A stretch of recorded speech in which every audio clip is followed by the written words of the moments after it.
Hello traders, good evening. வழக்கம் போல இந்த வீடியோவை நம்ம 4 செக்மெண்ட்டாக பிரிச்சிருக்கோம். முதல் செக்மெண்ட்டில் ஈரான் அமெரிக்காவுடனான இந்த எம்ஓயு சைன் பண்ணிட்டாங்க. நம்ம என்ன நினச்சோம்னா நாளைக்கு தான் ஜெனிவாவில் வச்சு கையெழுத்து போட போகிறாங்கன்னு நினச்சோம். ஆனால் நேற்று நைட்டு வெர்சாலிஸில் வச்சு அமெரிக்கன் பிரசிடென்ட் சைன் பண்ணிட்டாரு. இன்னைக்கு பாகிஸ்தானோட பிரைம் மினிஸ்டர் வந்து மீடியேட்டர் இடத்துல சைன் பண்ண உடனே எம்ஓயோட டிராஃப்ட் ரிலீஸ் ஆயிடுச்சு. இதில் கிளியராக வந்து ஈரான் தான் ஜெயிச்சிருக்காங்க. அதை பற்றி டீட்டெயிலாக பார்த்துருவோம். அண்ட் ரெண்டாவது செக்மெண்ட்டில் நம்மளோட இந்திய பொருளாதாரத்தை பாதிக்கக்கூடிய சில விஷயங்கள் இருக்குது, அதை பற்றி பார்க்க போகிறோம். அண்ட் அது மட்டும் இல்லாமல் நம்மளோட கிஃப்ட் நிஃப்டி 3.5 மணிலேருந்து பயங்கரமாக கிராஷ் ஆகி கிட்டத்தட்ட 150 பாயிண்ட் கேப் ஒன்று காமிக்குது. நம்மளோட ID stocks Infosys ADR, Wipro ADR 7% மேலே வந்திருக்கு. அது என்ன ஏதுன்னு சொல்லிட்டு பேசிடுவோம். அண்ட் மூணாவது செக்மெண்ட்டில் நம்மளோட post market analysis, gold, silver, crude oil, USDINR and அது மட்டும் இல்லாமல் எஃப்ஐ டேட்டா, நிஃப்டி, சென்செக்ஸோட ப்ரைஸ் ஆக்ஷனை பார்த்துருவோம். அண்ட் நாலாவது செக்மெண்ட்டில் ஸ்டாக் ஸ்பெசிஃபிக் நியூஸ் இருக்குது. அண்ட் அதில் கிட்டத்தட்ட 15 கம்பெனி சம்மந்தப்பட்ட செய்திகள் இருக்குது. அதை பார்க்குற பட்சத்தில் அந்த கம்பெனியில் ஷேர்ஸ் வாங்கலாமா வேணாமான்னு சொல்லிட்டு உங்களாலே முடிவெடுக்க முடியும். அண்ட் இந்த வீடியோ ஃபுல்லாக பாருங்கள். இந்த வீடியோ பார்த்துட்டு இருக்கிற பட்சத்தில் இதில் இருக்கக்கூடிய தகவல்கள் உங்களோட ட்ரேடிங் ஆர் இன்வெஸ்டிங் யூஸ்ஃபுல்லாக இருக்குன்னு நீங்கள் நினச்சிங்கன்னா இந்த வீடியோக்கு ஒரு லைக் கொடுங்க. உங்களோட கருத்துக்களை கீழே கமெண்ட்டில் சொல்லுங்கள். இப்போ வீடியோக்குள்ளே போகலாம். நம்ம எல்லாருமே என்ன நினச்சோம்னா, ஒரு வாரமாக நடந்த பேச்சுவார்த்தை எல்லாமே இந்த memorandum of understanding, Islamabad memorandum வந்து ஜெனிவாவில் வச்சு வெள்ளிக்கிழமை சைன் பண்ண போகிறாங்கன்னு சொல்லிட்டு தான் பேசிகிட்டு இருந்தாங்க. இந்த விஷயம் வந்த உடனே மார்க்கெட்ஸ் ஏறும்னு சொல்லிட்டு நம்ம எதிர்பார்த்தோம். ஆனால் நேற்று நைட்டு அமெரிக்கன் பிரசிடென்ட் ஒரு போஸ்ட்டை போகிறார். நான் இங்கேருந்து கிளம்பி பேலஸ் ஆஃப் வெர்சாலிஸில் போய் டின்னர் சாப்பிட போகிறேன், அங்கேருந்து அப்படியே ஊருக்கு போக போகிறேன்னு சொல்லிட்டு சொல்லியிருந்தார். இந்த G7 நாடுகளோட தலைவர்கள் ஈரான் வந்து உண்மையாகவே அணு ஆயுதம் வச்சுக்க மாட்டேன்னு சொல்லிட்டாங்களான்னு சொல்லிட்டு என்கிட்ட கேட்டாங்கன்னு சொல்லியிருந்தார். அதுதான் அவர் நேற்று ஈவினிங் போட்டு ஒரு போஸ்ட்டில் இருந்தது. மனுஷன் பேலஸ் ஆஃப் வெர்சாலிஸில் சாப்பிட்டுட்டு இருக்கும்போது மார்க்கோ ரூபியோ பின்னாடி இருந்து ஒரு லெட்டர் நிட்டுறாரு, ஒரு டாக்குமெண்ட் நிட்டுறாரு, அழகாக கையெழுத்து போட்டுட்டார். அதுதான் எம்ஓயுவான். அப்புறம் எதுக்கு நாளைக்கு சைன் பண்ண போகிறதா சொன்னாங்க? ஒருவேளை அவங்களுக்கு இந்த எம்ஓயு வந்து டிசால்வ் ஆகிடும், சைன் பண்ணாமல் போய்டும்னு சொல்லிட்டு ஏதாவது ஒரு தகவல் வந்திருக்குமா, என்ன ஏதுன்னு சொல்லிட்டு தெரியல. இப்படி இருக்கிற பட்சத்தில் இன்னைக்கு மத்தியானத்துக்கு மேலே பாகிஸ்தான் பிரைம் மினிஸ்டர் வந்து மீடியேட்டர் என்ற இடத்துல கையெழுத்து போட்டோடனே அந்த எம்ஓயோட டிராஃப்ட் வந்து ஒரிஜினல் காப்பி வந்து இன்டர்நெட்டில் ரிலீஸ் பண்ணிட்டாங்க. அண்ட் அதை பார்க்கும்போது கிளியராக வந்து ஈரான் தான் இதில் ஜெயிச்சிருக்கான்னு சொல்லிட்டு நமக்கு கிளியராக தெரியுது. அதை பற்றி நம்ம பின்னாடி பேசிடுவோம்.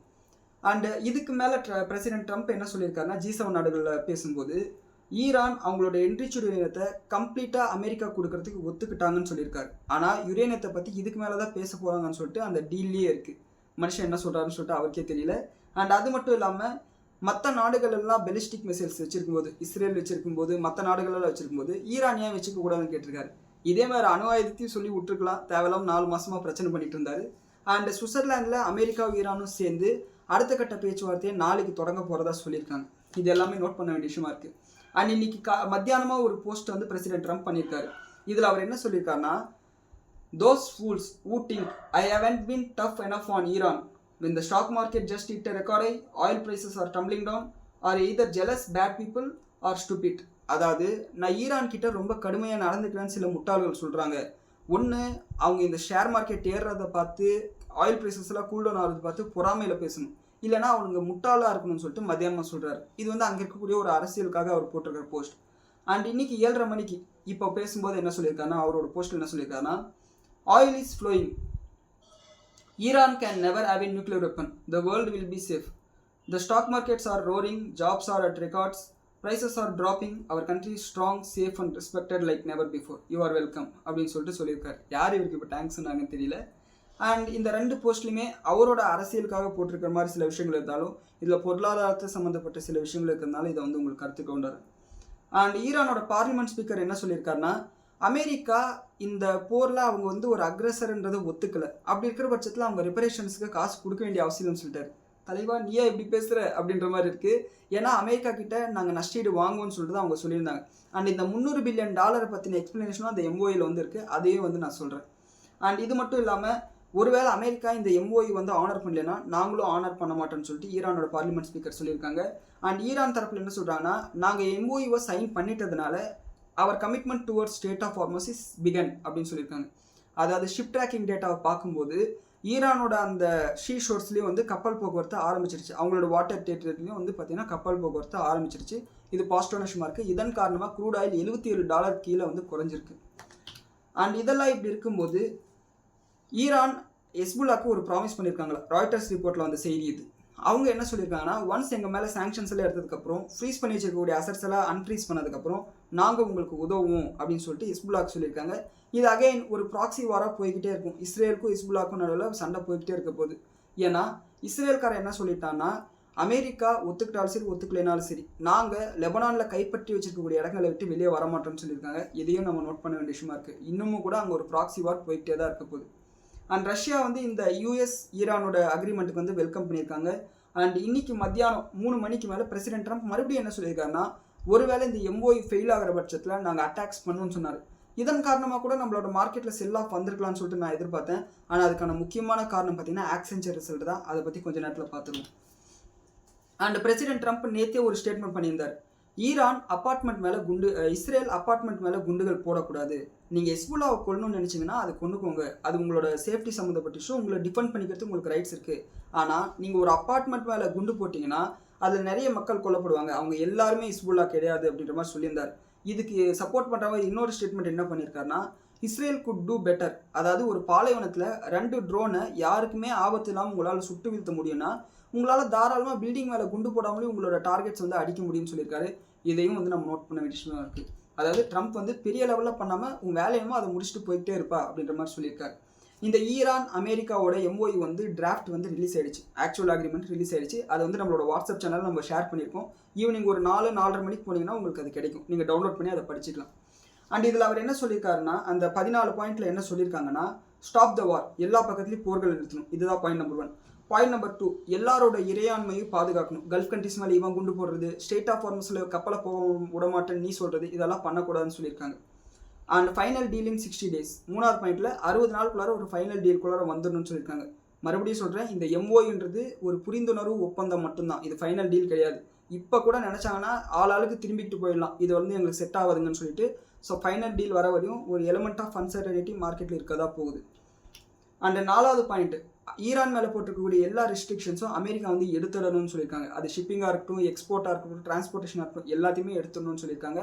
அண்ட் 5வது, ஸ்ட்ரெயிட் ஆஃப் ஹார்மஸ் ஓப்பன் பண்ணி வைக்கணும் ஈரான்னு சொல்லியிருக்காங்க. இது அமெரிக்கா கேட்டுக்கிட்டு இருந்த ஒரு விஷயம். நம்மள மாதிரி நாடுகளுக்கு இது பாசிட்டிவான விஷயமாக பார்க்கப்படுது. அண்ட் 6வது பாயிண்ட், இதுதான் அந்த 300 பில்லியன் பாயிண்ட். நான் ஏற்கனவே சொன்ன மாதிரி 300 பில்லியன்ன்றது நம்மளோட இந்திய ரூபா கணக்கு போட்டோம்னா கிட்டத்தட்ட 27 லட்சம் கோடி, 30 லட்சம் கோடின்னு வச்சுக்கோங்களேன் ரவுண்டா. அந்த அளவுக்கு பணத்தை வந்து அமெரிக்கா கொடுக்க மாட்டாங்கன்னு சொல்லிட்டு தான் நம்ம பேசியிருந்தோம். அதே மாதிரி தான் என்ன சொல்லியிருக்காங்கன்னா, இது மொத்தமுமே power plant, airport, port, infrastructure மாதிரியான விஷயங்களில் கல்ஃப் கண்ட்ரிஸ் வந்து கட்டி கொடுக்க போகிறதா சொல்லியிருக்காங்க.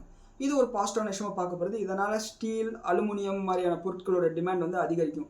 இதில் சில ஆர்டர்ஸ் வந்து எல்என்டி, வாட்டெக் வெபர்க் மாதிரியான கம்பெனிஸ் கிடைக்கிறதுக்கும் நிறைய வாய்ப்புகள் இருக்குது. அதை நம்ம நோட் பண்ணிக்கணும்.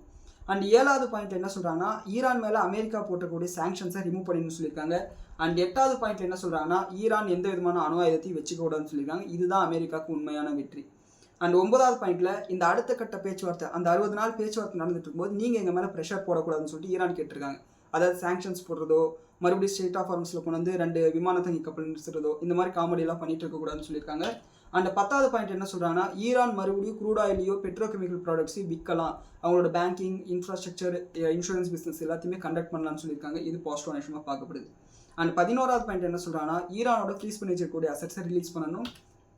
அண்ட் 12வது பாயிண்ட் என்ன சொல்கிறாங்கன்னா, ஒரு மானிட்டரி கமிட்டி, அதாவது போத் அமெரிக்கா, ஈரான் 2 பேருமே இந்த அக்ரிமெண்ட்டை வந்து ஒழுங்காக ஃபாலோ பண்ணுறாங்களா, இந்த எம்ஓஏ ஒழுங்காக ஃபாலோ பண்ணுறாங்கன்னு சொல்லிட்டு ஒரு மானிட்டரி கமிட்டி போடணும் அப்படின்னு சொல்கிறாங்க. ஒரு மத்தியஸ்தா இருந்து, ஓகே நீ இதை கரெக்டாக பண்ணுறியா, இதை நீ கரெக்டாக பண்ணுறியான்னு சொல்லிட்டு பார்க்கணும்னு சொல்லிட்டு சொல்லியிருக்காங்க. அதை கத்தார், குவைத், அப்புறம் இவங்க துருக்கி, பாகிஸ்தான் எல்லாம் பண்ணிடுவாங்கன்னு வச்சுக்கோங்களேன். அடுத்த கட்ட பேச்சுவார்த்தை வந்து கத்தாரில் நடக்கணும்னு சொல்லிட்டு 13வது பாயிண்டில் சொல்லியிருக்காங்க. 14வது பாயிண்டில் ஒருவேளை இந்த ஃபைனல் அக்ரிமெண்ட் நடக்கிற பட்சத்தில் United Nations security council endorse பண்ணணும்னு சொல்லியிருக்காங்க. அதாவது உதாரணத்துக்கு அமெரிக்கா என்ன சொல்கிறாங்கன்னா, நாங்கள் உங்கள் மேலே வந்து தாக்குதல் நடத்த மாட்டோம்னு சொல்லிடுறாங்கன்னு வச்சுக்கோங்களேன். அப்போது ஒருவேளை அப்படி சொல்லிவிட்டு அமெரிக்கா வந்து ஒரு மிலிட்ரி ஆப்ரேஷனோ இல்லை ஒரு சின்னஸாக ஒரு சர்ஜிக்கல் ஸ்ட்ரைக்கோ பண்ணுறாங்கன்னு வச்சுக்கோங்களேன். அப்போ யுனைடெட் நேஷன்ஸோட செக்யூரிட்டி கவுன்சில் வந்து, தம்பி நீ தான் இந்த மாதிரி பண்ண மாட்டேன்னு சொன்னல, எதுக்கு இதை பண்ண அப்படின்னு சொல்லிட்டு அவங்க வந்து கேள்வி கேட்கணும். அதை தான் வந்து என்டார்ஸ் பண்ணணும்னு சொல்கிறாங்க. அண்ட் இதை வந்து ஓவராலாக பார்க்கும்போது இதில் வந்து மொத்தம் 14 பாயிண்ட்ஸில் 2 பாயிண்ட் வந்து நியூட்ரல், இந்த மானிட்டரி கமிட்டி அமைக்கணும் அப்படின்னு சொன்னதும், அதே மாதிரி 60 நாள் நெகோசியேஷனுக்குள்ள ஃபைனல் டீல் வரணும்னு சொல்கிறது நியூட்ரலான பாயிண்ட். அமெரிக்காவுக்கு ஒரே ஒரு பாசிட்டிவான விஷயம் என்னென்னா, இந்த நியூக்ளியர் அணு ஆயுதங்களை வந்து ஈரான் தயாரிக்காதுன்னு சொன்னாங்களே, அது மட்டும்தான் பாசிட்டிவான விஷயம். மற்றபடி பாக்கி இருக்கக்கூடிய 11 பாயிண்ட்டுமே ஈரானுக்கு தான் சாதகமாக இருக்குது. 300 பில்லியன் இன்வெஸ்ட்மெண்ட்டாக இருக்கட்டும், ஸ்டேட் ஆஃப் ஹார்மஸ் ஓப்பன் ஆனது இதுக்கு முன்னாடி ஓப்பனில் தான் இருந்தது, அதனால் அவங்களுக்கு பெருசாக பாதிப்பு இல்லை. அண்ட் இவங்களோட சாவரனிட்டி பாதுகாக்கிறதா இருக்கட்டும், சாங்ஷன்ஸு, அதே மாதிரி ட்ரேட் ரிலேட்டட் ரெஸ்ட்ரிக்ஷன்ஸ் எல்லாம் எடுக்கிறதா இருக்கட்டும், இது எல்லாமே ஈரானுக்கு தான் சாதகமான விஷயம். எதுக்குடா பக்கெட்டில் தண்ணி அப்படின்ற மாதிரி, எதுக்குடா சண்டை போட ஆரம்பிச்சிங்க அப்படின்ற மாதிரி இருக்குது. ஸோ ஆல்மோஸ்ட் அமெரிக்காவோட தோல்விகளில் வந்து பார்த்திங்கன்னா வியட்நாம் போர் சொல்லலாம். அண்ட் அதுக்கப்புறம் வடகொரியாவில் நடந்த போர் சொல்லலாம். அதுக்கப்புறம் வந்து பார்த்தீங்கன்னா இதுதான் அமெரிக்காவுக்கு வந்து கிடைச்சிருக்க மிகப்பெரிய ஒரு தோல்வி. ஆப்கானிஸ்தானில் கூட அமெரிக்காவுக்கு தோல்வி தான். கிட்டத்தட்ட 20 வருஷத்துக்கு மேலே வந்து சண்டை போட்டும் அமெரிக்காவில் அங்கே வந்து அவங்களோட கொடியை நாட்ட முடியல. அதே மாதிரி தான் ஈரான்லேயும் இப்போ தோத்துட்டு வெளியே வந்திருக்காங்க. ஸோ அமெரிக்காவோட வரலாற்றில் இது வந்து ஒரு கருப்பு பக்கமாக இருக்க போகுது. அண்ட் இன்றைக்கி மத்தியானம் 3:30 மணிக்கு நம்மளோட மார்க்கெட் முடியும் போது லாஸ்ட் 40 நிமிஷத்தில் ஒரு நல்ல ரேலி, ஒரு 100 பாயிண்ட் அளவுக்கு ஏறிச்சு. அந்த அளவுக்கு மார்க்கெட் ஏறும்னு சொல்லிட்டு நான் எதிர்பார்க்கல. ஆனால் நம்மளோட மார்க்கெட் முடிஞ்சதுக்கப்புறம் பயங்கரமான ஒரு செல் ஆஃப். எந்த பெரிய நெகட்டிவான விஷயம் இல்லை. அமெரிக்கன் பிரசிடென்ட் ட்ரம்ப் வேணும்னா நாங்கள் மறுபடியும் அட்டாக்ஸை ஸ்டார்ட் பண்ணணும்னு சொல்கிறாங்க. அது அந்த அளவுக்கு பெரிய நெகட்டிவான விஷயம் தான். க்ரூட் ஆயிலோட விலை ஏறணும். க்ரூட் ஆயிலோட விலை ஏறிச்சு, $1 ஏறிச்சு. இருந்தாலும் கூட நம்மளோட மார்க்கெட் அந்த அளவுக்கு விழ வேண்டிய அவசியம் இல்லைன்னு சொல்லிட்டு நானும் பார்த்துட்டுறேன். ஈவன் கோல்டு ப்ரைஸஸ் கூட ஒரு $20-30 அளவுக்கு விழுது. அண்ட் என்ன மேட்ருன்னு சொல்லிட்டு அப்புறம் யோசிக்கும் போது 4 மணிக்கு மேலே ஆக்சென்ச்சரோட Q4 நம்பர், Q3 நம்பர் வந்தது. அமெரிக்காவில் Q3ன்றது அவங்களோட கேலண்டர் இயர் மாதிரி அப்படியே கம்பேர் பண்ணுவாங்க. ஸோ Q3 நம்பர் வந்தது. அந்த நம்பர்ஸ் வந்து அந்த அளவுக்கு நல்லா இல்லை. அண்ட் அது மட்டும் இல்லாமல் ரெவன்யூ கைடன்ஸ் என்ன கொடுத்துருக்காங்கன்னா, இதுக்கு முன்னாடி என்ன சொல்லியிருந்தாங்கன்னா அடுத்த வருஷத்துக்கு 5% வரையும் எங்களோட ரெவன்யூ க்ரோத் இருக்குன்னு சொன்னாங்க. இப்போ வந்து என்ன சொல்லியிருக்காங்கன்னா 3-4% இருந்தாலே அதிகம்னு சொல்லியிருக்காங்க. இதையும் மார்க்கெட் நெகட்டிவாக எடுத்துக்கிட்டு ஆக்சென்ச்சரோட ஷேர் ப்ரைஸ் 16% விழுந்திருக்கு. நம்மளோட TCS விப்ரோவில் 7% மேலே விழுந்திருக்கு. இதன் காரணமாக கிஃப்ட் நிஃப்டியில் ஒரு 150 பாயிண்ட் அளவுக்கு ஒரு ஃபால் காமிச்சிருக்கு. இந்த 150 பாயிண்ட் நம்ம கணக்கு போட்டோம்னா ஆல்மோஸ்ட் இன்னைக்கு இன்ட்ராடே லோவில் வந்து நம்மளோட மார்க்கெட் இப்போ இருக்கிற மாதிரி அர்த்தம். ஸோ என்ன நடக்குதுன்னு சொல்லிட்டு நாளைக்கு தான் நம்ம வெயிட் பண்ணி பார்க்கணும். முதல்ல இது எதனால் இந்த ஃபால்னு சொல்லிட்டு எனக்கு புரியல. அதுக்கப்புறம் தேடி பார்க்கும்போது இந்த தகவல் எனக்கு தெரிய வந்தது. அண்ட் அடுத்து 2வது செக்மெண்ட்டுக்கு வந்தோம்னா இந்தியாவுடைய ஓரியன்ட் நியூஸ். இதில் என்ன சொல்லியிருக்காங்கன்னா, ஒடிசா கவர்மெண்ட் 20 மெகா ப்ராஜெக்ட்ஸ்க்கு அப்ரூவல் கொடுத்துருக்காங்க. அண்ட் இதன் மூலிமா 76,000 கோடி ரூபாய் அளவுக்கு முதலீடு பண்ண போகிறதா சொல்லியிருக்காங்க. இதில் வந்து 50,000 பேருக்கு வந்து வேலை வாய்ப்பு கிடைக்க போகிறதா சொல்லியிருக்காங்க. இது ஒரு பாசிட்டிவ் விஷயமாக பார்க்கப்படுது. அண்ட் அடுத்து இந்தியாவுக்கும் யூகேக்கும் சீட்டா காம்ப்ரிஹென்சிவ் எக்கனாமிக் ட்ரேட் அக்ரிமெண்ட் வந்து நேற்று சொல்லியிருந்தாங்க. ஜூலை 15ஆம் தேதியிலேருந்து இது எஃபெக்டிவ் வரப்போகுதுன்னு சொல்லிட்டு. இதன் காரணமாக டெக்ஸ்டைல் எக்ஸ்போர்ட்டர்ஸ், ஃப்ரீசன் ஃபுட் எக்ஸ்போர்ட்ஸ் எல்லாம் பண்ணுறவங்களுக்கு வந்து பயங்கரமான பாசிட்டிவ் விஷயம். இன்றைக்கி காலையில் அவந்தி ஃபுட்ஸாக இருக்கட்டும், அபெக்ஸ் ஃப்ரோசன் ஃபுட்டாக இருக்கட்டும், இனிஷியலாக அவங்களோட ஷேர் ப்ரைஸ் ரேலி ஆனாலும் எண்ட் ஆஃப் த டேயில் கூல் டவுன் ஆச்சு. ஆனால் டெக்ஸ்டைல் கம்பெனியோட ஷேர் ப்ரைஸ் எல்லாம் பயங்கரமாக ரேலி ஆச்சு. KPR மில்லாக இருக்கட்டும், SB அப்பரல்ஸ் இருக்கட்டும் 13-11% அளவுக்கு ரேலி ஆச்சு. அண்ட் அது மட்டும் இல்லாமல் டாடா ஸ்டீலுக்கும் இதில் ஒரு பாசிட்டிவான விஷயம் இருக்குது. என்னென்னா, இவங்களோட ஸ்டீல் எக்ஸ்போர்ட் பண்ணும்போது கார்பன் டேக்ஸ்ன்னு சொல்லிட்டு ஒன்று போடுவாங்க இந்த கார்பன் எமிஷனுக்காக. ஸோ இதற்காக தான் 2040 நாங்கள் 0 எமிஷன் யூனிட்டாக மாறிடுவோம் அப்படின்னு சொல்லிட்டு சொல்லியிருந்தாங்க. ஸோ இவங்களுக்கும் இந்த 85% அளவுக்கு டேக்ஸ் வந்து குறையறதுக்கு வாய்ப்பு இருக்குன்னு சொல்லிட்டு சொல்லியிருக்காங்க. அண்ட் இந்த ட்ரேட் டீலில் வந்து ஆல்மோஸ்ட் நிறைய கம்பெனிஸ்க்கு பாசிட்டிவான விஷயமா இருந்தாலும் கூட சில கம்பெனிஸ்க்கு நெகட்டிவான விஷயம். உதாரணத்துக்கு யூரோப்பில் தயாரிக்கக்கூடிய, பிரிட்டனில் தயாரிக்கக்கூடிய லக்ஸரி கார்ஸ் இருக்கு இல்லையா, அதன் மேலே மிகப்பெரிய அளவுக்கு டேக்ஸ் வந்து நம்மளோட கவர்மெண்ட் போட்டிருந்தாங்க. கிட்டத்தட்ட 110% டேரிஃப். ₹1 கோடி கார் வாங்கினீங்கன்னா ₹1 கோடி 10 லட்ச ரூபா டேக்ஸ் போட வேண்டியதாக இருந்தது, டேக்ஸ் கட்ட வேண்டியதாக இருந்தது. ₹1 கோடி நீங்கள் காரை வாங்கிட்டு வந்துடுவீங்க. இந்தியாவுக்குள்ளார கொண்டு வந்தீங்கன்னா கஸ்டம்ஸ் டியூட்டி ₹1 கோடி 10 லட்சம் நீங்கள் கட்ட வேண்டியதாக இருக்கும். ஆக மொத்தமாக அந்த காரோட விலை ₹2 கோடி 10 லட்சமாக இருக்கும்.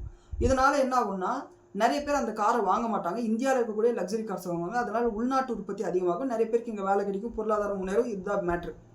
ஆனால் இப்போ இந்த டேரிஃபை 110%லேருந்து 10%ஆக குறைச்சிட்டாங்க.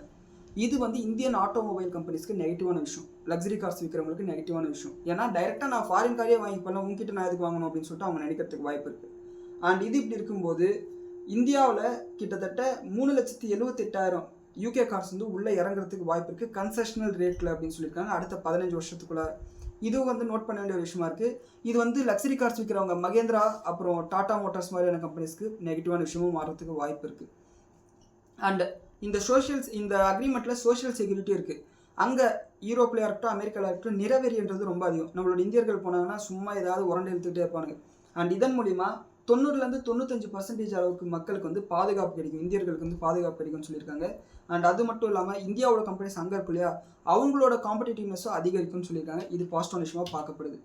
அண்ட் ஒசூர் டாடா எலக்ட்ரானிக்ஸ் பற்றி போன சண்டேன்னு சொல்லிட்டு நினைக்கிறேன். அதாவது இந்த அவங்களோட கழிவுநீர் வந்து டைரெக்டாக வந்து பக்கத்தில் இருக்கக்கூடிய வாட்டர் ரிசர்வாயரில் கலந்ததுனால கிரவுண்ட் வாட்டர் கண்டாமினேஷன் நடந்ததுனால நம்மளோட தமிழ்நாடு கவர்மெண்ட்டோட இந்த என்விரான்மெண்டல் கிளியரன்ஸ் வந்து ஏதோ ஒரு வார்னிங் கொடுத்துருந்தாங்க. அண்ட் இதுக்கு மறுபடியும் வந்து ஒரு கிளியரன்ஸ் வந்து நம்மளோட தமிழ்நாடு கவர்மெண்ட் கொடுத்துருக்காங்க. ஸோ அதனால் டாடா எலக்ட்ரானிக்ஸில் பிரச்சனை முடிஞ்சிருச்சு. ஸோ இதனால் அங்கே வேலை செய்கிறவங்களுக்கு பிரச்சனை இல்லை. இருந்தாலும் கூட இந்த சுற்றுச்சூழல் பாதுகாப்பில் வந்து கொஞ்சம் கன்சர்னாக இருக்கிறது நல்ல விஷயம்தான். அண்ட் அடுத்து ஆப்பிளோட சிஇஓ டிம் குக் என்ன சொல்கிறாருன்னா, ரா மெட்டீரியல் காஸ்ட் ஏறினதுனால, இன்புட் காஸ்ட் அதிகமாக இருந்ததுனால பொருட்களோட விலை வந்து அதிகமாகும்னு சொல்கிறாங்க. நமக்கு பிரச்சனை இல்லை, ஏன்னா நம்ம ஆப்பிள் ப்ராடக்ட் யூஸ் பண்ண போகிறது கிடையாது. ஆனால் இது ஆப்பிளோட சேல்ஸை கம்மி பண்ணுறதுக்கு வாய்ப்பு இருக்குது. இதனால் இந்தியாவில் மிகப்பெரிய அளவுக்கு ஆப்பிளோட உதிரி பாகங்கள் வந்து தயாரிக்கிறாங்க, அவங்களோட பிஸ்னஸ் அஃபெக்ட் ஆகிறது வாய்ப்பு இருக்குது. மறுபடியும் இந்தியாவில் நிறைய பேரோட வேலை வந்து பாதிக்கப்படுறதுக்கு வாய்ப்பு இருக்குது. அண்ட் மகாராஷ்டிராவில் மிகப்பெரிய அளவுக்கு தண்ணி பஞ்சம் வந்து தலை தூக்க ஆரம்பிச்சிருக்கு. காரணம் எல்னினோ எஃபெக்ட் தான். அண்ட் அதன் காரணமாக தண்ணி டேங்க் இருக்கு இல்லையா, அந்த டேங்கோட விலைலாம் அப்படியே டபுள் ஆயிருக்கு அப்படின்ற மாதிரி சொல்கிறாங்க. இதை வந்து நோட் பண்ணிக்கோங்க. அண்ட் ஐஎம்டி என்ன சொல்கிறாங்கன்னா, தென்மேற்கு பருவமழை வர ஜூன் 24-25 மகாராஷ்டிராவில் வந்துரும்ன்ற மாதிரி சொல்லியிருக்காங்க. எவ்வளோ சீக்கிரம் வருதோ அந்தளவுக்கு நல்லது. அண்டு ஏற்கனவே வந்து மழை பெய்யலைன்னா பெங்களூர்லாம் தண்ணி பஞ்சம்னு சொல்லிட்டு நம்ம ஒரு 2 வருஷத்துக்கு முன்னாடி கேள்விப்பட்டோம். ஸோ இந்த முறை எப்படி இருக்க போகுதுன்னு சொல்லிட்டு நம்ம பார்த்து தான் ஆகணும். அண்ட் இந்த மாதிரி எல்னினோனால மழைப்பொழிவு கம்மியாக இருக்க போது இது எல்லாருக்குமே தெரியும், நம்மளோட கவர்மெண்ட்டுக்கு இது தெரியும். இதனால் சில முக்கியமான கண்டின்ஜென்சி பிளானை தேவைப்படும் போது யூஸ் பண்ணக்கூடிய அந்த சேஃப்டி பிளானை வந்து ரெடி பண்ணியிருக்காங்க. இதனால் வந்து இரிகேஷன் கம்பெனிஸு, அதே மாதிரி ரீசைக்கிள் பண்ணக்கூடிய கம்பெனிஸ், வாட்டர் ரீசைக்கிள் பண்ணக்கூடிய கம்பெனிஸ்க்கு பாசிட்டிவ் விஷயமாக அமைக்கிறதுக்கு வாய்ப்பு இருக்குது. வாட்டர் விபாக் மாதிரி கம்பெனிஸ்க்கு பாசிட்டிவ் அமைக்க வாய்ப்பு இருக்குது. அண்ட் இரிகேஷன் கம்பெனிஸில் பைப் செக்டரில் இருக்கக்கூடிய கம்பெனிஸ்க்கு வந்து பாசிட்டிவாக இருக்குது. ஜெயின் இரிகேஷனாக இருக்கட்டும், அண்ட் அப்போலோ பைப்ஸாக இருக்கட்டும், இந்த மாதிரி சில கம்பெனிஸ் வந்து பாசிட்டிவாக இருக்கிறதுக்கு வாய்ப்பு இருக்குது. அண்ட் அடுத்து சென்ட்ரல் கவர்மெண்ட் வந்து இந்த ஃபியூல் காஸ்ட் அதிகமானதுனால இந்த நேஷனல் ஹைவே அத்தாரிட்டி இந்தியாவோட கான்ட்ராக்டர்ஸ் இருப்பாங்களா, அவங்களுக்கு சில காம்பன்சேஷன் கொடுக்கறதுக்கு பிளான் பண்ணியிருக்காங்க. அப்படி யார் இருக்கான்னு பார்த்தீங்கன்னா, நம்ம நிறைய முறை டோல்கேட் ரெவன்யூ பற்றி பேசியிருப்போம் இல்லையா, அதில் கேஎன்ஆர் கன்ஸ்ட்ரக்ஷன், அப்புறம் ஐஆர்பி இன்ஃப்ராஸ்ட்ரக்சர் டெவலப்பர்ஸு, இந்த மாதிரி கம்பெனிஸ்க்கு வந்து பாசிட்டிவாக அமைகிறதுக்கு வாய்ப்பு இருக்குது. ஈவன் எல்என்டி கூட இது பாசிட்டிவாக மாறதுக்கு வாய்ப்பு இருக்குது. ஒரு காம்பன்சேஷன் அதர் இன்கம்மாக சொல்லிட்டு இவங்க வந்து இவங்களோட ஃபினான்ஷியல்ஸை காட்டுறதுக்கு வாய்ப்பு இருக்குது. ஸோ இதுதான் செக்மெண்ட் 2. அடுத்து செக்மெண்ட் 3 நம்மளோட போஸ்ட் மார்க்கெட் அனாலிசிஸ்க்கு வந்தோம்னா, நம்மளோட நிஃப்டி இன்னைக்கு ஃப்ளாட்டாக ஓப்பன் ஆச்சு. இதை நான் வந்து எக்ஸ்பெக்ட் பண்ணலை உண்மை சொல்லணும்னா. காரணம், நேற்று அமெரிக்காவோட ஃபெடரல் ரிசர்வோட எஃப்ஓஎம்சி அவுட்கம் வந்ததுக்கப்புறம் அவங்களோட மார்க்கெட்டு 1% அளவுக்கு நெகட்டிவாக இருந்தது. ஸோ அந்த நெகட்டிவிட்டி நம்மளோட மார்க்கெட்டுக்கு ட்ரான்ஸ்ஃபர் ஆகும்னு சொல்லிட்டு தான் நான் பர்சனலாக யோசித்தேன். அதை தான் நான் காலையில் வீடியோவில் கூட சொல்லியிருப்பேன். ஒரு வேளை இன்றைக்கி மார்க்கெட் நெகட்டிவாக இருந்தால் கூட பேனிக் ஆகாதீங்க, ஒரு 2 நாள் 3 நாள் இது வந்து டைஜஸ்ட் பண்ணிக்கும் மார்க்கெட்டு அப்படின்னு சொல்லிட்டு சொல்லியிருந்தேன். அடுத்த 2 வருஷத்துக்கு ரேட்டை ஏற்றவும் போகிறதில்ல இறக்கவும் போகிறதில்லன்னு சொல்லியிருக்காங்க. ஏற்ற போகிறோன்னு சொன்னால் கூட நம்ம வருத்தப்படலாம்னு சொல்லிட்டு சொல்லியிருந்தேன். ஸோ அதை தான் வந்து மார்க்கெட்டு இன்னைக்கு காமிச்சதுன்னு சொல்லிட்டு நான் நினைக்கிறேன். பெரிய அளவுக்கு வந்து வீழ்ச்சியில் யூஎஸ் ஃபெடரல் ரிசர்வ் வந்து இன்ட்ரெஸ்ட் ரேட் இதே மாதிரி வைக்க போகிறதுனால ஐடி செக்டர் மட்டும் 1% அளவுக்கு நெகட்டிவாக முடிஞ்சிருக்கு. அண்ட் எண்ட் ஆஃப் த டே, அதாவது ஓவராலாக நாள் ஃபுல்லாகவே கன்சால்டேட் ஆச்சு. செவ்வாய்க்கிழமை புதன்கிழமை எப்படி ஒரு ப்ரைஸ் ஆக்ஷன் இருந்ததோ அதே மாதிரி தான் கன்சால்டேட் ஆச்சு 100 பாயிண்ட் குள்ளார. ஆனால் கரெக்டாக 2:50 ஒரு ரேலி 100 பாயிண்ட் அளவுக்கு ரேலி ஆச்சு. அண்ட் அப்படி ரேலி ஆகும்போது நான் ஒரு விஷயத்தை நோட் பண்ணேன். புட் ஆப்ஷன்ஸோட ப்ரைஸஸ் வந்து குறையவே இல்லை. நீங்கள் நல்லா நோட் பண்ணிங்கன்னா சார்ட்டில் கூட பாருங்கள், புட் ஆப்ஷன்ஸோட ஏடிஎம் புட் ஆப்ஷன்ஸோட ப்ரைஸ் வந்து குறையல. மார்க்கெட் 100 பாயிண்ட் ஏறுது, ஏடிஎம் புட் ஆப்ஷன்ஸோட ப்ரைஸஸ் குறையணும். ஏன் குறையலன்றது எனக்கு சந்தேகமாக இருக்குது. ஒருவேளை மார்க்கெட் இன்னும் விழும் அப்படின்னு சொல்லிட்டு மார்க்கெட் பார்ட்டிசிபென்ட்ஸ் வந்து நினைக்கிறாங்களா என்னன்னு சொல்லிட்டு நமக்கு தெரியல. அண்ட் அதுக்கேற்ற மாதிரியே 3:30 மணிக்கு மேலே மார்க்கெட்டில் ஒரு 150 பாயிண்ட் அளவுக்கு ஒரு செல் ஆஃப் வந்தது. மேபி பெரிய பிளேயர்ஸ்க்கு இந்த விஷயம் தெரிஞ்சிருக்கலாம். அண்ட் சென்செக்ஸும் கிட்டத்தட்ட இதே மாதிரியான ஒரு ப்ரைஸ் ஆக்ஷன் தான் ரிஃப்ளெக்ட் பண்ணிச்சு. அண்ட் இன்னைக்கு எண்ட் ஆஃப் த டேல நிஃப்டி 82 பாயிண்ட் அளவுக்கு பாசிட்டிவாக முடிஞ்சிருக்கு. நாளைக்கு நெகட்டிவாக இருக்கிறதுக்கு நிறைய வாய்ப்புகள் இருக்குது ஆஸ் ஆஃப் நோ இருக்கக்கூடிய டேட்டாவில். அண்ட் அட்வான்ஸ் டிக்ளைன் ரேஷியோ பார்த்தோம்னா மொத்தம் 3300 கம்பெனியில் 1897 கம்பெனி பாசிட்டிவாகவும் 1382 கம்பெனிஸ் நெகட்டிவாக இருக்குது. அண்ட் செக்டார் வைஸ் பார்த்தோம்னா நான் ஏற்கனவே சொன்ன மாதிரி ஐடி செக்டார் 1.19% நெகட்டிவாகவும், ஆட்டோ அண்ட் எஃப்எம்சிஜி ஃப்ளாட்டாக முடிஞ்சிருக்கு. என்னதான் இந்த யூகேவோட ட்ரேட் டீல் சைனாக இருந்தாலும் அது வந்து ஆட்டோ செக்டரை பெரிய அளவில் பாதிக்கலை. அண்ட் எஃப்எம்சிஜியும் ஃப்ளாட்டாக இருக்குது. பேங்க் நிஃப்டி 0.66% பாசிட்டிவாக இருக்குது. அண்ட் பப்ளிக் செக்டர் பேங்க்ஸ் வந்து ப்ரைவேட் செக்டர் பேங்கோட அவுட் பர்ஃபார்ம் பண்ணியிருக்கு. ஃபார்மா செக்டார் வந்து 0.5% பாசிட்டிவாகவும், ஹெல்த் கேர் வந்து 1% அளவுக்கு பாசிட்டிவாக இருக்குது. இதுக்கு முக்கியமான காரணம் மேக்ஸ் ஹெல்த் கேர் பயங்கரமாக ரேலி ஆச்சு. அதுக்கான காரணத்தை நம்ம ஸ்டாக் ஸ்பெசிஃபிக் நியூஸில் பார்த்துக்கலாம். அண்ட் கோல்டு ப்ரைஸஸ் எடுத்துக்கிட்டோம்னா இப்போ நம்ம பேசிட்டு இருக்கும்போது $4041. இப்போ இல்லை, நான் இந்த பாயிண்ட்ஸ் எல்லாம் எடுக்கும்போது $4041. இப்போ என்ன ரேட்டுன்றது வீடியோட எண்டிங்கில் பார்த்துக்கலாம். அண்ட் நம்மளோட இந்தியன் மார்க்கெட்டோட bullion association 1 gram 24 carat gold 15,000 ரூபாய் மற்றும் 22 கேரட் கோல்டு 1 கிராம் வந்து 13,750 ரூபான்னு சொல்கிறாங்க. இதையும் நோட் பண்ணிக்கோங்க. சில்வர் ப்ரைஸஸ் ஒரே நாளில் 15,000 ரூபாய் அளவுக்கு விழுந்திருக்கு. ஒரு கிலோக்கு $2,39,000 பர் கேஜி வந்து ட்ரேட் ஆகிட்டு இருக்கு. அண்ட் க்ரூட் ஆயிலோட விலை $76.71 ட்ரேட் ஆகிட்டு இருக்கு. இந்த ஷிப்பிங் ஆக்டிவிட்டியெல்லாம் பயங்கரமாக நார்மல் ஆகிடுச்சுன்றதுனால க்ரூட் ஆயிலோட ப்ரைஸஸ் வந்து குறைஞ்சிருக்கு. இது பாசிட்டிவான விஷயமாக பார்க்கப்படுது. ஆக்சுவலாக க்ரூட் ஆயிலோட விலை இந்த விலைக்கு வரும்போது நம்மளோட நிஃப்டி 25,000 பாயிண்ட்டுக்கு போகணும். அது எப்போ போக போகுதுன்னு சொல்லிட்டு நமக்கு தெரியல. ஒரு வாரத்துக்குள்ளாரே போயிடலாம், ஒரு மாதத்துக்குள்ளார போகலாம். அப்படி போச்சுன்னா நம்மள மாதிரி இன்வெஸ்டர்ஸ்க்கு அது பாசிட்டிவான விஷயமாக பார்க்கப்படும். இன்றைக்கி நம்மளோட USD/INR இன்னும் அப்ரிஷியேட் ஆயிருக்கு. கிட்டத்தட்ட 20 பைசா அளவுக்கு அப்ரிஷியேட் ஆகிட்டு $94.32 முடிஞ்சிருக்கு. FIS 2 நாளாக 100 கோடி 300 கோடின்னு வாங்கிட்டு இன்றைக்கி மறுபடியும் 1000 கோடி ரூபாய்க்கு விற்றுருக்காங்க. FIS 1025 கோடி ரூபாய்க்கு விற்றுருக்காங்க. DIS 3516 கோடி ரூபாய்க்கு வாங்கியிருக்காங்க. இதுதான் நம்மளோட போஸ்ட் மார்க்கெட் அனாலிசிஸ். அடுத்து செக்மெண்ட் 4 ஸ்டாக் ஸ்பெசிஃபிக் நியூஸ் பார்த்தோம்னா, வேதாந்தா அலுமினியம் வந்து அவங்களுக்கு சிட்டி குரூப்பும் சரி கோட்டாக் செக்யூரிட்டியும் சரி பை ரேட்டிங் கொடுத்துருக்காங்க. சிட்டி குரூப் அவங்களுக்கு 560 ரூபாய் டார்கெட் ப்ரைஸ் கொடுத்துருக்காங்க. கோட்டாக் செக்யூரிட்டிஸ் 600 ரூபாய் டார்கெட் ப்ரைஸ் கொடுத்துருக்காங்க. இதில் சிட்டி குரூப் வந்து குறிப்பாக சில ஸ்டேட்மெண்ட் பண்ணியிருக்காங்க. அதில் அவங்க என்ன சொல்கிறாங்கன்னா, இந்த அலுமினியமோட இன்வென்ட்ரி வந்து அடுத்த 3லேருந்து 6 மாதத்துக்குள்ளார பயங்கரமாக குறையும். அப்படி குறையிற பட்சத்தில் அலுமினியமோட ப்ரைஸஸ் வந்து $500 அளவுக்கு ஒரு டன்னுக்கு ஏறும். எப்போல்லாம் அலுமினியமோட ப்ரைஸஸ் ஒரு டன்னுக்கு $100 ஏறுதோ அப்போவே இந்த வேதாந்தா அலுமினியமில் வந்து பார்த்திங்கன்னா அவங்களோட எபிட்டா கிராஸ் ப்ராஃபிட் வந்து பார்த்தோம்னா 5% அளவுக்கு இன்க்ரீஸ் ஆகும். அண்ட் இவங்களோட ஷேரில் வந்து 30 ரூபா அளவுக்கு வந்து கான்ட்ரிபியூட் பண்ணும். அப்படி பார்க்கும்போது $500 கிட்டத்தட்ட 15% ஏறும்போது அலுமினியமோட ப்ரைஸஸ் இவங்களோட ஷேர் ப்ரைஸ் வந்து 560 ரூபா வரைக்கும் போகிறதுக்கு வாய்ப்பு இருக்குன்னு சொல்லிட்டு சிட்டி குரூப் சொல்கிறாங்க. ஆனால் எனக்கு பர்சனலாக என்ன தோணுதுன்னா, கல்ஃப் கண்ட்ரிஸ் வந்து மிகப்பெரிய அலுமினியம் எக்ஸ்போர்ட்டர்ஸ். அதனால தான் இந்த போர் ஆரம்பிக்கும் போது அலுமினியமோட ப்ரைஸஸ் மிகப்பெரிய அளவுக்கு இன்க்ரீஸ் ஆச்சு. எனக்கு சரியாக ஞாபகம் இல்லை, மார்ச் மாதத்தில் ஏதோ ஒரு வீக்கெண்டில் ஈரானில் இருக்கக்கூடிய ஒரு அலுமினியம் மேனுஃபேக்சரிங் பிளான்ட் மேலே இவங்க குண்டு போடுறாங்க அமெரிக்காக்காரங்க. அலுமினியமோட உற்பத்தி வந்து பயங்கரமாக அடி வாங்குச்சுன்னு சொல்லிட்டு. இதன் காரணமாக அலுமினியம் ப்ரைஸஸ் வந்து அடுத்த திங்கக்கிழமை அதுக்கு அடுத்த நாள் ஓப்பன் ஆகும்போது பயங்கரமாக ஏறிச்சு. ஒன்ஸ் இப்போ இந்த பிரச்சனையெல்லாம் முடியும் போது ஈரான் மேலே ரெஸ்ட்ரிக்ஷன்ஸ் எல்லாம் எடுக்கும்போது மார்க்கெட்டுக்குள்ளார மறுபடியும் அலுமினியம் அதிகமாக வரதுக்கு வாய்ப்பு இருக்குது. ஸோ கமாடிட்டின்றது ரொம்ப கஷ்டமான ஒரு டாபிக். அதில் வந்து பணம் போட்டு பணம் எடுக்கிறது ரொம்ப கஷ்டமான விஷயம். கமாடிட்டி ஓரியன்டாக இருக்கக்கூடிய பிஸ்னஸை அனலைசிஸ் பண்ணுறது இன்னும் கஷ்டமான விஷயம். நீங்கள் நல்லா பார்த்தீங்கன்னா நம்மளோட வீடியோஸ் ரெகுலராக பார்க்குறவங்க தெரியும். கிராஃபைட் இந்தியா அப்படின்னு சொல்லிட்டு கிராஃபைட்டை விற்கக்கூடிய ஒரு கம்பெனி. கிராஃபைட் இந்தியா, HEG 2 பேர் தான் கிராஃபைட்டை விற்கிறவங்க இந்தியாவில். இவங்களுக்கு பாசிட்டிவான விஷயம் என்னென்னா, இன்டர்நேஷ்னலாக இருக்கக்கூடிய கிராஃபைட்டை விற்கக்கூடிய ஒரு கம்பெனி வந்து விலையை வந்து ஏற்றுறாங்க இந்த வெஸ்ட் ஏஷியா கிரைசிஸ்னால, சப்ளை செயின் டிஸ்ட்ரப்ஷனால். இது இவங்களுக்கு பாசிட்டிவான விஷயம். ஆனால் கிராஃபைட் இந்தியாவோட Q4 நம்பர் பார்க்கும்போது ஒரு நெகட்டிவான விஷயம் என்னென்னா, நியூயார்க் ஸ்டாக் எக்ஸ்சேஞ்சில் இருக்கக்கூடிய கிராஃப்டெக் அப்படின்ற ஒரு கம்பெனியில் இந்த கிராஃபைட் இந்தியா முதலீடு பண்ணியிருக்காங்க. அதன் மூலிமா இவங்களுக்கு லாஸ் வந்திருக்கு. இந்த லாஸ் காரணமாக அந்த Q4 நம்பர் வந்ததுக்கப்புறம் கிராஃபைட் இந்தியாவோட ஷேர் ப்ரைஸ் பயங்கரமாக இருந்தது. ஸோ இந்த கமாடிட்டிலையும் சரி கமாடிட்டி ஓரியன்டாக இருக்கக்கூடிய பிஸ்னஸ்லையும் சரி ரொம்ப கேர்ஃபுல்லாக இருக்கணும். நம்ம ஆசைப்பட்டு போகலாம், எவனோ 2 பேர் சொல்லிட்டான்னு சொல்லிட்டு வாங்கலாம்.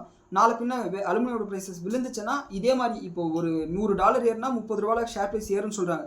$100 குறைஞ்சா $30 ஷேர் ப்ரைஸ் குறையும். அதையும் நம்ம புரிஞ்சுக்கணும். ஸோ கொஞ்சம் பார்த்து உஷாராக ட்ரேட் பண்ணுங்கள்.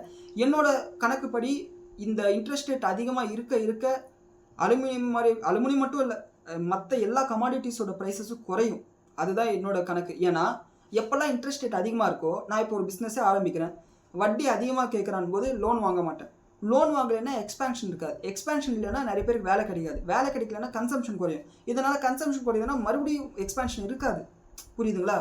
எக்கனாமியும் ஒரு ஸ்லோ டவுனில் இருக்கும்போது இந்த மாதிரி கமாடிட்டி பிஸ்னஸ் வந்து அந்தளவுக்கு பர்ஃபார்ம் பண்ணணும்னு சொல்லிட்டு எனக்கு நம்பிக்கை இல்லை. அதன் காரணமாக தான் சில்வர் வந்து 3.25 லட்சம் போகும்போதே நான் வேதாந்தா எக்ஸிட் ஆனேன். இந்த போர் காரணமாக அலுமினியமோட விலை ஏறும்போது மறுபடியும் வேதாந்தா ஏறிட்டு போயிடுச்சு. ஸோ வெயிட் பண்ணலாம், என்ன நடக்குதுன்னு பார்க்கலாம். அதேமாரி நீங்கள் இன்வெஸ்ட் பண்ணுறீங்கன்னா உங்களோட போர்ட்ஃபோலியோவில் 3% மேலே ஒரு குறிப்பிட்ட கம்பெனிக்கு அலோகேட் பண்ணாதீங்க. இது என்னோட சஜஷன். அண்ட் அடுத்து கிர்லோஸ்கர் அயானுக்கு ஒரு ஆர்டர் கிடச்சிருக்கு. இந்த ஆர்டரோட மதிப்பு பார்த்தோம்னா 13.5 பில்லியன், கிட்டத்தட்ட 135 கோடி ரூபா நம்மளோட இந்திய ரூபாயில் பார்த்தோம்னா கிட்டத்தட்ட. அண்ட் இதில் என்ன சொல்லியிருக்காங்கன்னா 30,000 டன் அளவுக்கு பிக் அயன் சப்ளை பண்ணணும்னு சொல்லியிருக்காங்க. இது இவங்களோட ஓவரால் சேல்ஸில் 4% அளவுக்கு இன்க்ரீஸ் ஆகிறதுக்கு வாய்ப்பு இருக்குது. இந்த குவார்ட்டரில் இதனோட ப்ராஃபிட் வந்து ரிஃப்ளெக்ட் ஆகிறதுக்கு வாய்ப்பு இருக்குது. அதனால் இன்றைக்கி ஷேர் ப்ரைஸ் 6% அளவுக்கு பாசிட்டிவாக ரியாக்ட் பண்ணிச்சு. அண்ட் பாட்டா இந்தியா இன்றைக்கி ஒரே நாளில் 16% அளவுக்கு அவங்களோட ஷேர் ப்ரைஸ் ஏறி இருக்குது. அதுக்கு காரணம் இவங்க MD and CEO புதுசாக ஒரு ஆளை அப்பாயிண்ட் பண்ணியிருக்காரு. அவர் பேர் வந்து சஞ்சய் ராவ். இவர் வந்து பயங்கரமான எக்ஸ்பீரியன்ஸான ஒரு ஆள். காரணம் வந்து இவங்க இதுக்கு முன்னாடி நைக்கி இருக்கு இல்லையா, அந்த கம்பெனியில் வந்து வேலை செஞ்சிருக்காரு. 20 வருஷம் இவருக்கு எக்ஸ்பீரியன்ஸ் இருக்கிறதா சொல்லியிருக்காங்க. அதனால இவங்க இந்த கம்பெனியை டேர்ன் ஓவர் பண்ணிடுவாரோன்னு சொல்லிட்டு ஒரு நம்பிக்கை இருக்குது. ஆனால் இருந்தாலும் கொஞ்சம் கேர்ஃபுல்லாக இருங்க. 2021 இதே மாதிரி தான் பாட்டா காமனாக இருக்கக்கூடிய நேம்ஸ் எல்லாம் வந்து பயங்கரமாக ஏறிச்சு. 2021 இந்த கம்பெனியோட விலையெல்லாம் 2200 ரூபாய் இருந்தது. இப்போ 790 ரூபாய் இந்த 16% ஏறினதுக்கப்புறம் கிட்டத்தட்ட 5-6 வருஷமாக ரிட்டர்ன் கொடுக்கல. ஸோ கரெக்டான ப்ரைஸில் வாங்கணும், வாங்கிட்டு அது கரெக்டான ப்ரைஸில் எக்ஸிட் ஆகணும். அதை வந்து நோட் பண்ணிக்கோங்க. இந்த மாதிரி கம்பெனிஸில் இன்வெஸ்ட் பண்ணும்போது கண்மூடித்தனமாக வாங்கி வச்சுட்டு நம்ம உட்காந்துட்டு இருக்க முடியாது. அடுத்து NSEயோட IPO வந்து இன்றைக்கி DRHP ஃபைல் பண்ணிட்டாங்க. அந்த DRHPயோட PDF வந்து டவுன்லோட் பண்ணிட்டேன். ஆனால் அது வந்து வாட்ஸ்அப் சேனலில் ஷேர் பண்ண முடியாது, டாக்குமெண்ட் ஷேர் பண்ண முடியாது போல இருக்குது. அதனால் என்னால் ஷேர் பண்ண முடியல. நீங்கள் ஜஸ்ட் NSE IPO DRHPன்னு சொல்லிட்டு நீங்கள் நெட்டில் தெரிஞ்சிங்கன்னா உங்களுக்கு அந்த PDF கிடைக்கும். 600 பேஜ் 694 பேஜ் என்னமோ இருக்குது. அதை டவுன்லோட் பண்ணி நீங்கள் படிக்கலாம். இன்னும் வந்து IPOட ப்ரைஸ் எல்லாம் வந்து இவங்க சொல்லலை. தோராயமாக வந்து இவங்க பிஎஸ்சியோட வேல்யூவேஷன் வந்து 15-20% டிஸ்கவுண்ட் வரதுக்கு வாய்ப்பு இருக்குன்னு சொல்லியிருக்காங்க. இதில் majority of the shareholders பார்த்தீங்கன்னா எஸ்பிஐ, எல்ஐசி மாதிரியான கம்பெனிஸ் வந்து இன்வெஸ்ட் பண்ணியிருக்காங்க. எல்ஐசி என்ன சொல்லிட்டாங்கன்னா, நாங்கள் எந்த ஷேர்ஸும் விற்க போகிறதுன்னு சொல்லிட்டாங்க. நான் எஸ்பிஐ வந்து கிட்டத்தட்ட 2,48,00,000 ஷேர்ஸ் வந்து விற்க போகிறதா சொல்லியிருக்காங்க. கனடா பென்ஷன் பிளான் வந்து 1,19,00,000 ஷேர்ஸை விற்க போகிறதா சொல்லியிருக்காங்க. அண்ட் எக்ஸிஸ்டிங் ஷேர் ஹோல்டர்ஸில் மொத்தமாக 15 கோடி ஷேர்ஸ் அளவுக்கு விற்க போகிறதா சொல்லியிருக்காங்க. இது முழுக்க முழுக்க ஒரு ஓஎஃப்எஸ்ஸாக இருக்க போது, ஆஃபர் ஃபார் சேலாக இருக்க போது, அதை நோட் பண்ணிக்கோங்க. அண்ட் என்னதான் இது நல்ல கம்பெனியாக இருந்தாலும் அன்னைக்கு கிரே மார்க்கெட் ப்ரீமியம் எப்படி இருக்குன்னு பார்த்துட்டு இதை அப்ளை பண்ணலாமா வேணாமான்னு சொல்லிட்டு நம்ம முடிவு பண்ணிக்கலாம். அண்ட் அடுத்து நைக்கா அவங்களோட பிஸ்னஸ் கைடன்ஸை கொடுத்துருக்காங்க. அடுத்த 5 வருஷத்துக்குள்ளார பியூட்டி செக்மெண்ட்டில் $5 பில்லியன் அளவுக்கு நாங்கள் வந்து சேல்ஸை கொண்டு வர போகிறோம்னு சொல்லியிருக்காங்க. இதை நோட் பண்ண வேண்டிய ஒரு விஷயமா இருக்குது. அண்ட் இந்த அளவுக்கு ஒரு பாசிட்டிவான கைடன்ஸ் கொடுத்ததுனால இன்னைக்கு ஷேர் ப்ரைஸ் 6% அளவுக்கு இன்க்ரீஸ் ஆயிருக்கு. அண்ட் அது மட்டும் இல்லை இவங்களோட ரெவன்யூ கைடன்ஸ், ப்ராஃபிட் கைடன்ஸ் என்ன சொல்கிறாங்கன்னா, எபிட்டா கிராஸ் ப்ராஃபிட்டில் நாங்கள் 3 மடங்கு அளவுக்கு அதிகரிப்போம். அண்ட் அடுத்த 5 வருஷத்துக்கு எங்களோட மார்ஜின், ஆப்ரேட்டிங் ப்ராஃபிட் மார்ஜின் வந்து டபுள் டிஜிட்டில் நாங்கள் மெயின்டைன் பண்ணணும்னு சொல்லுவாங்க. இது எல்லாமே நைக்கா ஷேர் ஹோல்டர்ஸ் நோட் பண்ணிக்கோங்க. எனக்கு நைக்காவில் ஷேர் ஹோல்டிங் கிடையாது, அதையும் நான் சொல்லிடுறேன். அண்ட் அடுத்து ப்ரெஸ்டீஜ் எஸ்டேட் ப்ராஜெக்ட்ஸ் வந்து பார்த்தீங்கன்னா ஒரு நெகட்டிவான விஷயம் வந்திருக்கு, ஒரு பாசிட்டிவான விஷயம் வந்திருக்கு. என்னென்னா இவங்களுக்கு பெங்களூரில் வந்து தேவநல்லியில் ஒரு பேஸ் டு கார்டனியா எஸ்டேட்ஸ் அப்படின்னு சொல்லிட்டு ஒரு ப்ராஜெக்ட் போயிட்டுருக்கு. அதில் கிட்டத்தட்ட 400 கோடி ரூபாய் அளவுக்கு வந்து சேல்ஸ் நடந்திருக்கிறதா சொல்லியிருக்காங்க. இது பாசிட்டிவான விஷயமாக பார்க்கப்படுது. என்னென்னா பிரிகேடுக்கு தான் வந்து நெகட்டிவான விஷயம் வந்திருக்கு. இவங்களுக்கு பெங்களூரில் வந்து ஒரு ப்ராஜெக்ட் போயிட்டுருக்கு. அதுக்கு வந்து ஸ்டேட் என்விரான்மெண்ட் கிளியரன்ஸ் வந்து ஆல்ரெடி வந்து கிளியரன்ஸ் கொடுத்துருக்காங்க. அந்த கிளியரன்ஸை வந்து ரத்து பண்ணிட்டோம்னு சொல்லியிருக்காங்க. இதன் காரணமாக இவங்களோட ஷேர் ப்ரைஸ் இன்றைக்கி 2% விழுந்திருக்கு. அண்ட் இவங்களோட குவார்ட்டர்லி நம்பர்ஸ் வந்து இம்பாக்ட் ஆகிறதுக்கு வாய்ப்பு இருக்குன்னு சொல்லியிருக்காங்க. பிரிகேட்டுக்கு தான் நெகட்டிவான விஷயம், ப்ரெஸ்டீஜ் எஸ்டேட்ஸ்க்கு வந்து பாசிட்டிவான விஷயம் தான். அண்ட் இது ரெண்டுமே ரியல் எஸ்டேட் செக்மெண்ட்டில் இருக்குது, இதை நோட் பண்ணிக்கோங்க. அண்ட் அடுத்து ஆர்பிஎல் பேங்க் வந்து இந்த என்பிடி எமிரேட்ஸ் இருக்காங்க இல்லையா, அவங்களுக்கு வந்து 92 கோடியே 91 லட்சம் ஷேர்ஸு $280 பர் ஷேர்ன்ற விலையில் வந்து அலாட் பண்ணியிருக்காங்க. இப்போ ஷேர் ப்ரைஸ் வந்து $370 பக்கத்தில் ட்ரேட் ஆகிட்டு இருக்கு. இதையும் வந்து நோட் பண்ணிக்கோங்க. கிட்டத்தட்ட 30% அளவுக்கு டிஸ்கவுண்ட்டில் வந்து இவங்க வந்து ஷேர்ஸ் இஷ்யூ பண்ணியிருக்காங்க. HCL டெக்னாலஜிஸ் சென்னையில் ஒரு ஏஐ இனோவேஷன் சென்டரை வந்து லான்ச் பண்ணியிருக்காங்க. அண்ட் இதில் வந்து இன்டெல் Xeon 6 ப்ராசஸர்ஸை யூஸ் பண்ண போகிறதா சொல்லியிருக்காங்க. அண்ட் அதன் மட்டும் இல்லாமல் இந்த லான்ச் பண்ணதுக்கே வந்து ஏஐ பிஸ்னஸ் வந்து டெவலப் பண்ணுறதுக்காக தான் சொல்லியிருக்காங்க. இது HCL டெக்னாலஜிஸ்க்கு பாசிட்டிவான விஷயமாக பார்க்கப்படுது. விப்ரோ வந்து ஆக்னியில் வந்து ஷேர்ஸை வாங்கணும்னு சொல்லிட்டு ஒரு வாரம் 10 நாள் முன்னாடி நம்ம பார்த்துருந்தோம். இவங்க மேற்கொண்டு $2 மில்லியன் கொடுத்து கிட்டத்தட்ட $20 லட்சம் கொடுத்து அடிஷ்னலாக 20% ஷேர்ஸ் வந்து வாங்க போகிறதா சொல்லியிருக்காங்க. இது விப்ரோட ஷேர் ஹோல்டர்ஸ் நோட் பண்ணிக்கோங்க. அண்ட் விப்ரோட ஐடியா இப்போயும் வந்து வீக்காக தான் இருக்குது. அண்ட் மேக்ஸ் ஹெல்த் கேருக்கு சிட்டி குரூப் வந்து பை ரேட்டிங் கொடுத்துருக்காங்க. அண்ட் இவங்களோட CAGR அடுத்த 5 வருஷத்துக்கு 20% அளவுக்கு இருக்குன்னு சொல்கிறாங்க. எபிட்டா வந்து 20% அளவுக்கு க்ரோ ஆகிட்டே இருக்குன்னு சொல்கிறாங்க. இதன் காரணமாக இன்னைக்கு 6% அளவுக்கு ஷேர் ப்ரைஸ் இன்க்ரீஸ் ஆயிருக்கு. அண்ட் பஜாஜ் ஆட்டோவோட பைபேக்கு வர ஜூன் 14 வந்து ரெக்கார்ட் டேட்டுன்னு சொல்லியிருக்காங்க. நீங்கள் ஒரு வேளை பைபேக்கில் பார்ட்டிசிபேட் பண்ணணும்னா ஜூன் 14 முன்னாடி இந்த ஷேர்ஸை வாங்கியிருக்கணும். அண்ட் இப்போ கரண்ட் மார்க்கெட் ப்ரைஸ் $10,000 இருக்குது. அண்ட் இவங்க பைபேக் சொன்னது வந்து 12,000 இருக்குது. கிட்டத்தட்ட 20% அளவுக்கு ஒரு ஆர்பிட்ரேஜ் மாதிரி இருக்குது. இருந்தாலும் இவங்களோட அக்செப்டன்ஸ் ரேஷியோவில் எப்படி இருக்குன்னு பார்த்து தான் ஓவராலாக ப்ராஃபிட் எப்படி இருக்குன்னு சொல்லிட்டு நம்மளால சொல்ல முடியும். அண்ட் அடுத்து ரிலையன்ஸ் இண்டஸ்ட்ரீஸ் வந்து அவங்களோட நாளைக்கு ஆனுவல் ஜெனரல் மீட்டிங் நடக்க போகுது. அதில் முக்கியமான அப்டேட்ஸ் வரலாம். அது நிஃப்டி சென்செக்ஸ் ரெண்டுத்து மேலேயும் ஒரு இம்பாக்டை கிரியேட் பண்ணலாம். அண்ட் வீக்கெண்ட் ஃப்ரேட்ஸ் வந்து இதுக்கு மேலே இருக்குன்னு சொல்லிட்டு நம்மளால சொல்ல முடியாது. ஏன்னா ஈரான் அமெரிக்கா நடுவில் டீலே சைன் பண்ணி முடிச்சிட்டாங்க. ஒருவேளை நாளைக்கு தான் சைன் பண்ண போகிறாங்கன்னா நமக்கு வந்து அந்த ஒரு அன்சர்டனிட்டி இருந்திருக்கும். சைன் பண்ணிட்டாங்க, ஸ்டேட் ஆஃப் ஹார்மஸை நாங்கள் எங்களோட கமிட்மெண்ட்டை வந்து காட்ட ஆரம்பிச்சிட்டோம்னு சொல்லிட்டு ஈரான்னு சொல்லிட்டாங்க. ஸோ இதுக்கு மேலே வீக்கெண்ட் ஃப்ரேட்ஸ் இல்லாமல் நம்ம வீக்கெண்டில் வந்து ஜாலியாக இருக்கலாம். அண்ட் அடுத்து கோஹான்ஸ் லைஃப் சயின்ஸோட CFO வந்து ரிசைன் பண்ணியிருக்காரு. இதன் காரணமாக ஷேர் ப்ரைஸ் வந்து 2% விழுந்திருக்கு. அண்ட் என்னதான் இன்னைக்கு கோல்டு ப்ரைஸஸில் ஒரு சிவியர் செல் ஆஃப் இருந்தாலும் கூட மணப்புரம், கல்யாண் ஜுவல்லர்ஸ் மாதிரியான ஷேர்ஸில் வந்து மிகப்பெரிய ஒரு செல் ஆஃபை நம்மளால் பார்க்க முடியல. இதுதான் இன்னைக்கான ஸ்டாக் ஸ்பெசிஃபிக் நியூஸ். அண்ட் இப்போ நம்ம பேசிகிட்டு இருக்கும்போது அதேதான் கிஃப்ட் நிஃப்டி வந்து கிட்டத்தட்ட 150 பாயிண்ட் அளவுக்கு கேப் டவுன் சொல்லிட்டு காமிக்குது. இது எந்த லெவல்னா இன்னைக்கு காலையில் 11 மணிக்கு நம்மளோட நிஃப்டி என்ன லெவலில் இருந்ததோ அந்த லெவலில் காமிக்குது. இன்னைக்கு காலையில் 11 மணிக்கு நிஃப்டி வந்து 24,050 லெவலில் இருந்தது. இதே மாதிரி இருந்துச்சுன்னா நாளைக்கு 24,050 நம்மளோட நிஃப்டி ஓப்பன் ஆகிறதுக்கு வாய்ப்பு இருக்குது. கிட்டத்தட்ட 100 பாயிண்ட் அளவுக்கு கேப் டவுனில். அண்ட் அமெரிக்கன் மார்க்கெட் எடுத்துக்கிட்டோம்னா டவ் ஜோன்ஸ் 0.3% அளவுக்கு பாசிட்டிவாகவும், நாஸ்டாக் 2.3% பாசிட்டிவாகவும், அவங்களோட S&P 500 1% பாசிட்டிவாக இருக்குது. கோல்டு ப்ரைஸஸ் வந்து 0.7% நெகட்டிவாக இருக்குது. $4,222 இருக்குது. அண்ட் ADRs பார்த்தோம்னா ஒரே நிமிஷம்,